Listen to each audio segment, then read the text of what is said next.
পবিত্র মাটি আমার নবীর রওজায়।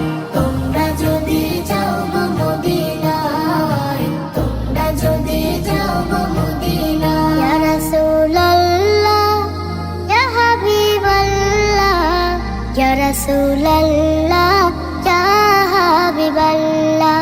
মদিনা শরীফের মাঝে বেহেশতের বাগান আছে, সেই বাগানে শুয়ে আছেন, সেই বাগানে শুয়ে আছেন প্যারা নবী মুস্তাফা।